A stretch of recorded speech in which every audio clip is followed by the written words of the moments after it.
জুরাইন থেকে ব্যাক করলাম। এখন রয়েছি শ্যামপুর ঢাকার পানি শোধনাগার পাগলা ওয়াসার এই প্রান্তে। কিছুটা গতি দিয়ে দৌড়িয়ে এসে আবার কিছুটা হাঁটছি, এই হচ্ছে আমার পরিস্থিতি।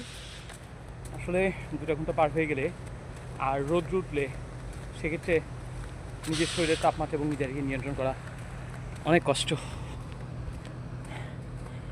এসেছি ট্রেন লাইনে, যাব ট্রেন লাইনেরই পাশে একটা পাশ দিয়ে যে রোডটা কাদা বা মাটি যেভাবেই হোক না কেন, আর যেখানে থাকবে না সেখানে তো রেল লাইন আছেই, তার উপর দিয়ে দৌড়ে যাব। তো সকলের কাছে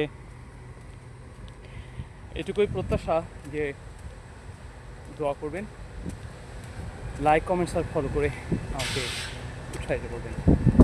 আজকের এই লাইভটা মূলত অনিচ্ছাকৃতভাবে বা নিজেকে প্রমাণ করার জন্য জুরাইন গিয়ে একটা পানির বোতল নিয়েছি।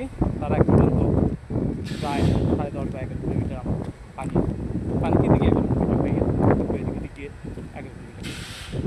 তো সবাই দোয়া করবেন। হাফ বোতল পানিতে আরও প্রায় 7 কিলোমিটার আমাকে যেতে হবে। সামনে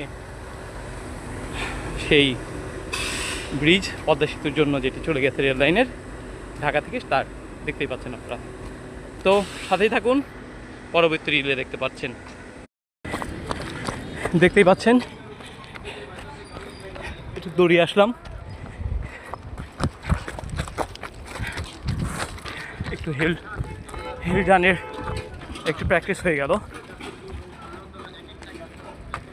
রয়েছি আবারও ফতুল্লা থানার ভিতর চলে আসলাম।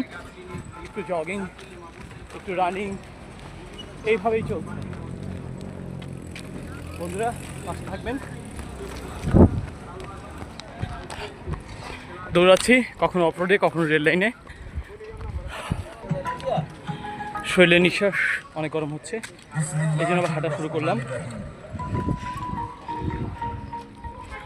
আইসক্রিম বিক্রেতা স্পেশাল মধু আইসক্রিমের পক্ষ থেকে আপনাদেরকে জানাই আন্তরিক শুভেচ্ছা ও অভিনন্দন। প্রিয় এলাকাবাসী, সামনেই পাগলা স্টেশন, আসসালামু আলাইকুম। হালকা দৌড়াবো স্টেশন পর্যন্ত।